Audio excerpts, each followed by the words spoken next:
मस्साजोग येथील सरपंच संतोष देशमुख हत्ये प्रकरणी प्रशासनाकडून आपल्याला न्याय मिळत नसल्यामुळे न्याय मिळेपर्यंत देशमुख कुटुंबियांसह महिला आणि गावकरी यांनी आज सकाळीपासून 10 वाजल्यापासून खरं तर महादेव मंदिरासमोर सामूहिक अन्नत्याग आंदोलन त्यांनी सुरू केलंय। सामूहिक अन्नत्याग आंदोलन त्यांच्याकडून हे सुरू करण्यात आलंय।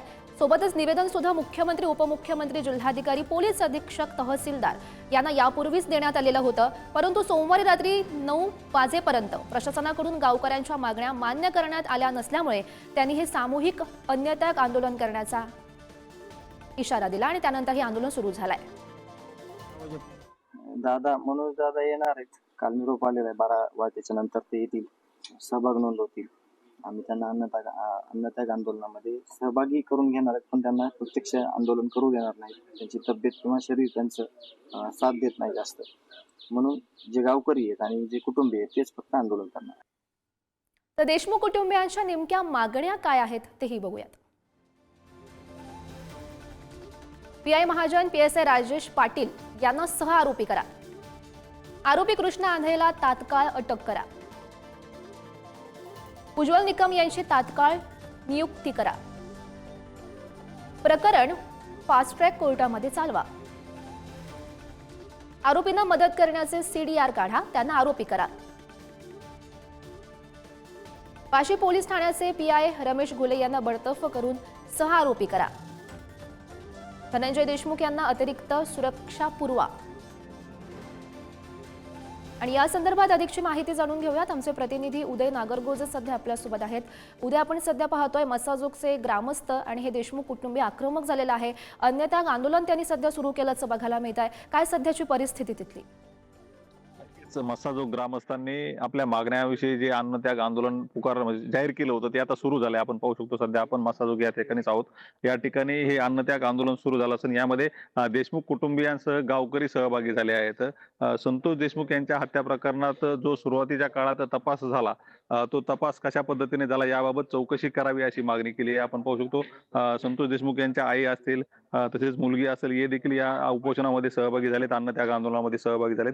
2 दिवस हे आंदोलन चालणार आहे आणि त्यानंतरही जर प्रशासनानं दखल घेतली नाही तर पुढे अन्न पाणी देखील घेणार नसल्याचा आता इशारा या ग्रामस्थांनी दिला आहे। एकंदरीतच आपण पाहू शकतो कशा पद्धतीने 9 डिसेंबर रोजी संतोष देशमुख यांची हत्या झाली होती आणि त्यानंतरचा जो तपास आहे त्याबाबत आता सगळ्या शंका व्यक्त केल्या जात आहेत। आपल्यासोबत काही गावकरी आहेत, काय सांगाल बाबा या प्रकरणाचा जो तपास आहे त्याबाबत ज्या मागण्या आहेत त्यावरून आता हे अन्नत्याग आंदोलन सुरू आहे?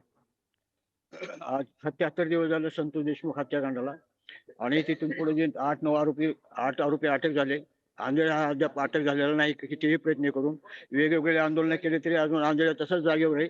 आणि याच्याशिवाय म्हणजे पोलीस टीम आहे जे केचे, त्याच्यात प्रवीण महाजन आले, राजेश पाटील आले, त्याच्यानंतर गीते आले, त्याच्यानंतर म्हणजे वाशीचे घुले आले। हे सुद्धा वेगवेगळ्या पद्धतीने त्या आरोपींना पळून जाण्याला, आरोपींच्याला समर्थन करण्यासारखी भूमिका बजावली। म्हणून त्यांच्यावरही आरोप 302 खाली आरोप त्यांच्यावर दाखल करावा म्हणूनही आमची ही अन्नत्यागाची भूमिका आहे। आणि याच्याशिवाय आणखी काही वायबशे कुटुंब, तांदळे कुटुंब, शिवाय केदार असे काही आरोपी ज्यांनी अप्रत्यक्षात प्रत्यक्ष मदती केलेल्या आहेत। कुणी गाडी घेऊन त्यांच्यावर देखील कारवाई व्हायला पाहिजे। त्यांच्यावर कारवाई काय सांगाल याबाबत? प्रशासनाला देखील यापूर्वी कल्पना दिली होती, या सगळ्या मागण्या देखील त्यांच्यापूर्वी मांडल्या होत्या, परंतु त्यावर कुठली कार्यवाही झाली नाही। 6 तारखेला मस्साजोग मध्ये सुदर्शन गुले आणि त्याचे साथीदार खंडणी मागे आले होते। त्या दिवशी तर किरकोळ भांडणं झाले। त्या भांडणाचा राग मनात धरून 9 तारखेला आमचे सरपंच संतोष देशमुख यांचं अपहरण केलं, त्यानंतर त्यांची क्रूरपणे हत्या केली। ज्या वेळेस 9 तारखेला ही हत्या झालेली आम्हाला लक्षात आलं आणि संतोष देशमुखची बॉडी ज्यावेळेस आम्हाला शासकीय रुग्णालयात त्यावेळेस आम्ही गावकऱ्यांनी पावित्रा घेतला। आम्ही इथं उपोषणाला बसलो होतो, गावाचा रस्ता रोक केला। त्या दिवशी आमची पहिली मागणी होती ती म्हणजे सर्व आरोपी अटक करा। आणि त्या दिवशी सुद्धा आमची दुसरी मागणी होती की या प्रकरणामध्ये जे मेन आरोपी आहेत किंवा ह्याच्यात हा मर्डर किंवा खून हा पोलीस प्रशासनानं घडवून लावलाय, आमचं असं गावकऱ्याचं म्हणणं आहे।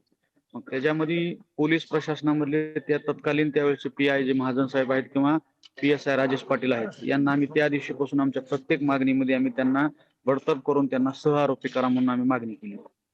काल आम्ही ज्यावेळेस एसपी साहेबांना भेटायला गेलो त्यावेळेस ते काय म्हणले किंवा त्यांना आरोपी करणं हे माझं काम नाही, हे सीआयडीचं काम आहे। मग आम्ही त्यांना अशी मागणी केली, ठीक आहे तुम्ही त्यांना आरोपी करायचं नाही करायचं हा सीआयडीचा पार्ट आहे, परंतु त्यांची इन्व्हॉल्वमेंट ह्याच्यामध्ये आहे का नाही, किंवा त्यांनी त्यांच्या कर्तव्यात कसूर केला किंवा नाही केला, हे तर डिपार्टमेंटल चौकशी तुम्ही करायला पाहिजे. मग ती डिपार्टमेंट चौकशी का केली नाही, किंवा ते आरोपी जर नसतील तर मग ज्या दिवशी ही 6 तारखेची घटना घडली त्या दिवशी महाजन साहेबांना अॅट्रॉसिटीचा गुन्हा नोंद का करून घेतला नाही, किंवा खंडणीचा गुन्हा नोंद करून का घेतला नाही. मग अॅट्रॉसिटीचा गुन्हा आणि खंडणीचा गुन्हा नोंद करून जर घेतला असता तर 9 तारखेची घटना झाली नसती. मग एवढी मोठी त्यांच्या कर्तव्यात कसूर करून बी जर ते म्हणजे ते दोषी नसतील तर मग दोषी कसे असायला पाहिजे, कोणता गुन्हा केला म्हणजे पोलीसचे लोक दोषी होतात, हे आम्ही त्यांना विचारलं. मग ती आमची पहिल्या दिवशीपासूनची मागणी. त्याचप्रमाणे वाशीचे PSI आहेत घुले म्हणून, ते तो व्हिडिओ जो सापडलाय तुमच्या माध्यमातून आम्हाला तो व्हिडिओ मिळाला, त्या व्हिडिओमध्ये असं नाही की त्यांनी पोलिस पळवून लावलेत. आणि पहिल्या दिवशी ज्यावेळेस शिंदे नावाचे इथले PSI त्यांनी काय सांगितलं, किंवा मी वाशीला गेलो होतो, ते आरोपी जंगलात पळून गेले. वाशीच्या आसपास कुठे जंगल नाही. आणि केजच्या पोलीस स्टेशन मधून वाशीच्या पोलीस स्टेशनला निरोप गेला किंवा ते आरोपी तुमच्या बाजूने आले तर, आणि त्यावेळेस त्यांनी ते हे केलं. म्हणजे पूर्णपणे हा जो कट नक्कीच या ज्या मागण्या आहेत त्या मांडल्या, परंतु त्यावर कार्यवाही झाली नाही म्हणून हे अन्नत्याग आंदोलन आहे. आता कसं स्वरूप असणार आहे याचं, किती दिवस 2 साधारण दिवस चालणार? आम्ही अन्न त्याग करणार आहे, पाणी पिणार आहे. 2 दिवसात प्रशासनानं जर ह्याच्यावर दखल नाही घेतली, 2 दिवसानंतर आम्ही पूर्ण म्हणजे कुठलं पाणी पिणार नाही किंवा नाही. कारण आम्ही बघितलं 21 तारखेला आम्ही निवेदन दिलं, 21 तारखेपासून आजपर्यंत शासनाच्या वतीने आमच्याकडे कुणी आला नाही. कलेक्टर साहेबाला तर याला वेळच नाही, कारण ते दुसऱ्याच गोष्टींमध्ये फार म्हणजे बिझी आहेत. कारण आम्ही जवळपास 77 दिवसापासून आतापर्यंत आम्ही 3 आंदोलन केले मोठे. तिन्ही वेळेस सुद्धा आम्ही मागणी केली होती की स्वतः जिल्ह्याचे डिस्ट्रिक्ट मॅजिस्ट्रेट आहेत त्यांनी तर समोर यावं. त्यांनी काय त्यांचं म्हणजे जिल्ह्याचे ते प्रमुख असल्यामुळे सगळ्या विभागावर त्यांचं कंट्रोलिंग असते, पण ते अद्यापर्यंत इथं आले नाहीत. आणि ह्या 4-5 दिवसामध्ये प्रशासनाकडून कुठल्याही प्रकारचे धनंजय देशमुख असतील किंवा गावकऱ्यांना त्या आंदोलनाविषयी किंवा आमच्या दुर्लक्ष केलं जाते मागण्यांकडे. आणि आमचं नक्कीच. सगळ्यात मोठं उद्या दुर्दैव आपण आमचा बघू एवढा शकतो, जोपर्यंत आमच्या मागण्या मान्य होत नाही तोपर्यंत आम्ही हे आंदोलन असंच सुरू ठेवणार असा निर्धार आता मस्साजोगच्या ग्रामस्थांनी घेतल्याचं बघायला मिळते. उद्या धन्यवाद दिलेल्या सविस्तर माहितीसाठी. तर याच मस्साजोगच्या ग्रामस्थांच्या आंदोलनावर जयंत पाटील यांनी नेमकं काय म्हटलंय तेही बघूयात. पोलिसांनी त्या बाबतीत लवकर कारवाई करावी अशी सगळ्यांची अपेक्षा आहे. पोलीस दलाच्या कडून ज्या लोकांची अपेक्षा आहेत पोलीस दल वेळेवर पूर्ण करत नाही, त्यामुळं अन्न त्यागाच्या पर्यंत त्या कुटुंबियांना जावं लागतंय.